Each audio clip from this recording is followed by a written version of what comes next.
Hey, it's X's and O's on the KFAN Minnesota Vikings Radio Network and Vikings.com. I'm Paul Allen with Vikings head coach Kevin O'Connell. And the winds of change have been blowing at Twin Cities Orthopedics Performance Center.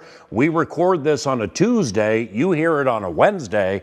So it was hot and heavy around here on a Tuesday. Holy cow. Let's begin with quarterback Josh Dobbs. You guys traded for him.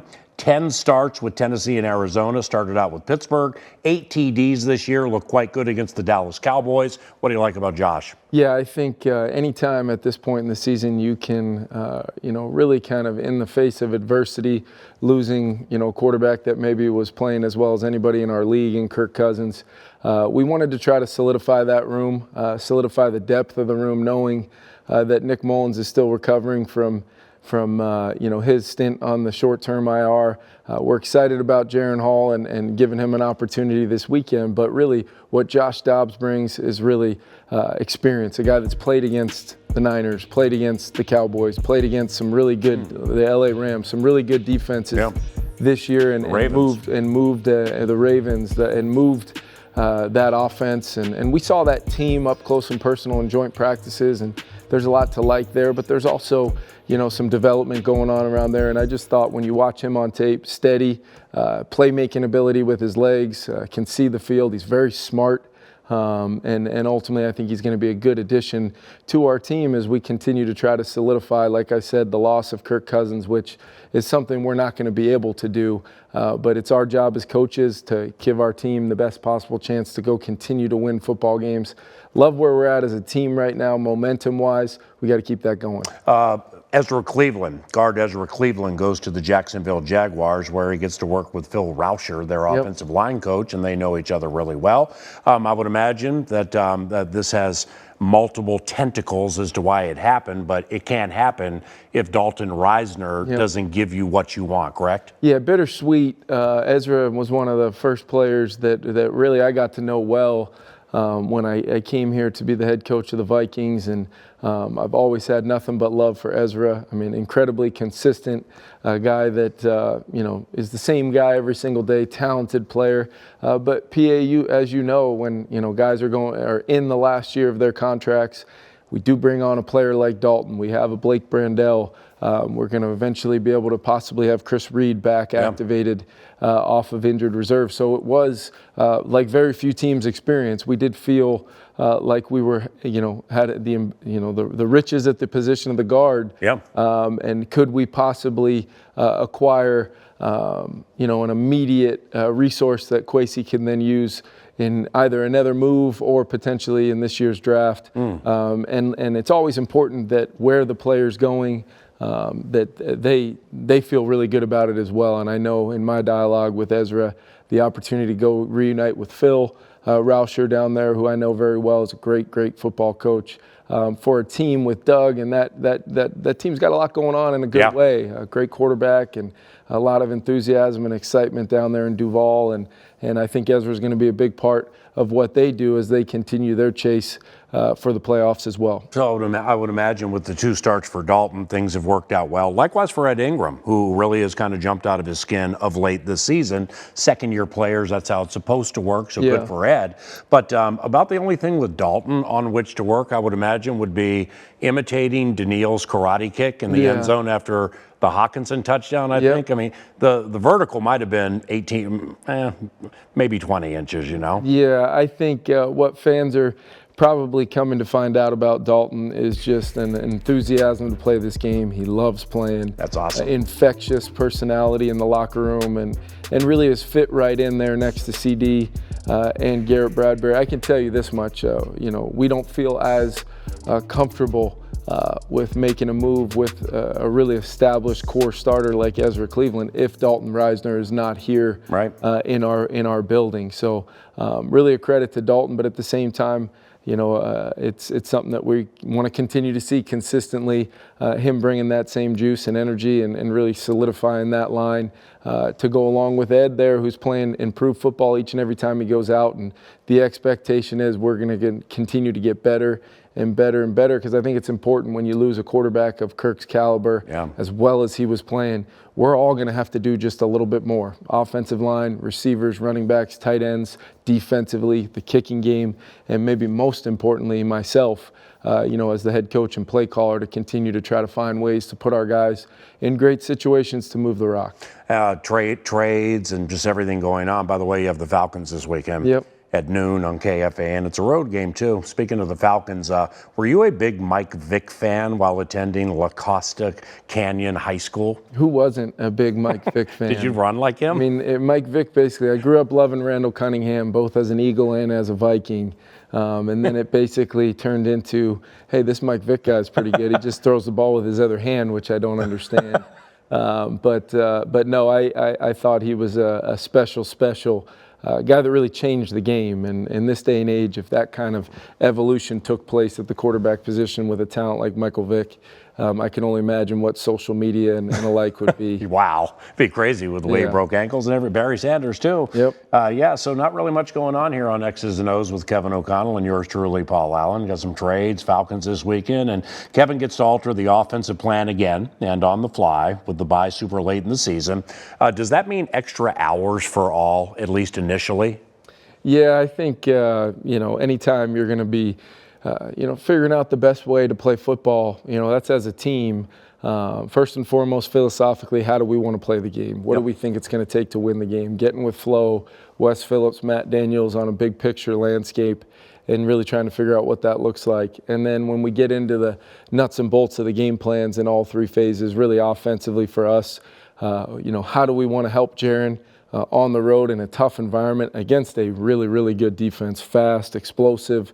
Got to know Ryan Nielsen really well through the interview process last year, so I know he's as good as it gets, in the National Football League defensively. Arthur and his staff do a great job offensively running the football, one of the better run teams in the NFL, and they can be explosive with Drake London and Kyle Pitts and the rest of their supporting cast. So unbelievable challenge. We find ourselves in kind of a similar position, record-wise in the NFC. You just never know, how important this game will be when you look back on things when it's all said and done for 2023. And speaking of Kirk Cousins, I liked Monday when you said something along the lines of there are going to be major problems to navigate, and this is why we are here. There was more to it, but lots of Super Bowl winning minds in the mix here. Pettin has seen it all over 22, Keenan, and just so on and so on. How important is the demeanor of you and your staff taking on, obviously, positivity during yet another transition? Yeah, I think it's the most important thing in leadership is, we talk to our players a lot about being at your best when it's required. It would be incredibly hypocritical of me to not feel like I need to be like that for this team. And I think our coaching staff feels the same way. We're going to be at our best. We're going to put together a really good plan. We got to have a great week of preparation to get ready for a really good football team. Guy making his first start at quarterback for us. We need to, wrap our arms around him, but also he's got to know we believe in him. He's got to know we're confident in what he's physically capable of doing. And, it's our job to make sure the support, both mentally and physically to be at his best on Sunday.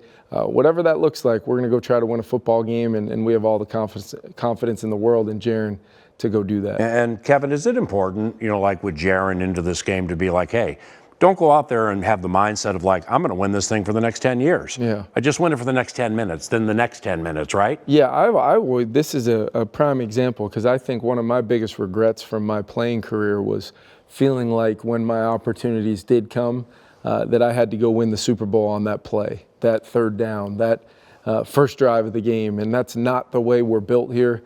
We hopefully will put together a plan where Jaron feels like he can just go do his job, be great in and out of the huddle, be great with your cadence, be great with your technique and fundamentals, your progressions, getting us into the right run plays based upon whatever look the defense provides. But then it's on us as coaches to make sure that plan matches with him just doing his job, the other 10 guys in the huddle doing theirs, and then the plan being good enough to compete and move the football and score points versus, one of the better defenses right now in the NFL. So speaking of the plan, Kirk is 6'3", Jaren's 6 foot. So I'd imagine that facet goes into putting things together into Atlanta, right? Yeah, we're not going to be able to shrink our offensive line, nor I wouldn't want to. I know Calais Campbell, if he was standing in front of that camera right now, you probably wouldn't see a whole lot of us. So we can't change some things, PA, but we can certainly put together a plan to try to give Jaren some opportunities to see it and throw it. Use his athletic ability here and there, because I think that's one of his traits that he can really rely on, maybe when things get hard or circumstances get difficult. And then it's just how the whole plan comes together. I love the way over this last sequence of games we've been in the positive territory in the turnover battle. Still looking for continued growth there of just understanding the importance of possessing the football. And then, like I said, defense and special teams, understanding that they might have to pick us up a little bit. We might need a play or two out of the kicking game phase. Defensively, can you make those 1 or 2 plays to maybe change the momentum of the game if it gets away from us for a drive or two? All those things are complementary football, easier said than done against a great team, really well-coached team like the Atlanta Falcons. But I think our guys are up for the challenge. I'm really happy you mentioned time of possession, because specifically Niners and Packers, I mean, not only has it gone your way, but at key times of games, you've dominated it.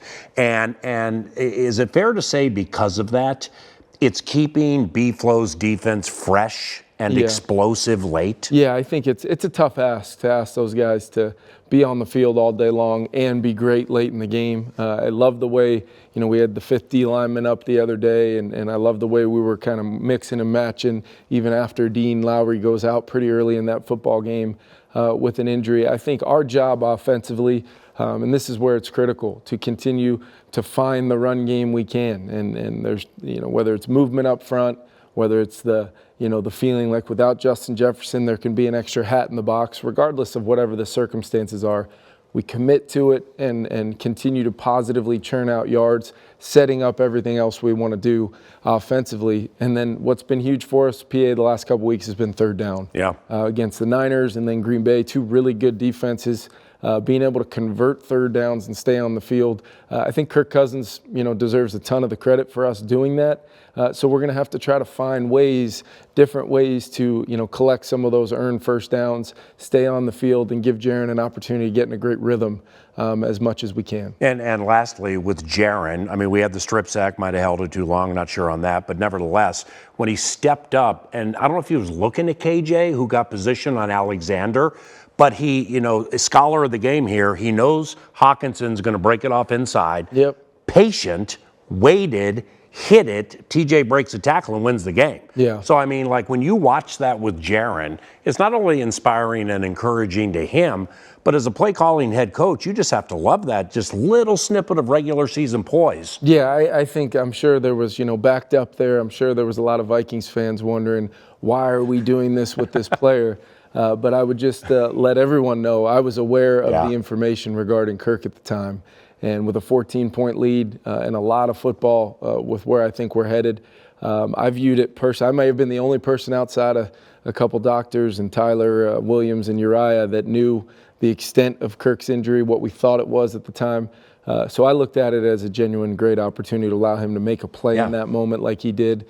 And like you said, the ability to get a new set of downs, make them use their timeouts. That was about all it was needed to put that game away up at Lambeau. So 30 seconds here. So with the busy week and the trades and the Falcons and everything and practice, do you even have time with all of this to ask the kicker if he's doing okay? I mean, because kickers, they can be topsy-turvy, right? Yeah, I think just put your arm around him. Yeah, it's an unbelievable job that kickers have to really step out there, on a cold day at Green Bay, and you got to go out there and take a swing and try to make some kicks and put some points on the board. We would have loved, either the blocked field goal to be a 3-point play for us or the miss early on in the year or early on in the game. We would have loved that. But my confidence in Greg is strong. And, Greg's going to go back to work this week, continue to work his technique and fundamentals, and best of all, know that we've got belief and confidence that his next kick's going to be his best kick, and then we'll build from there. And always easy to correct off victories. Thank you very much. Yep, thanks, PA. Kevin O'Connell, 3 in a row, 4 KO. Let's make it 4 this weekend against the Falcons. Speaking of special teams, Matt Daniels,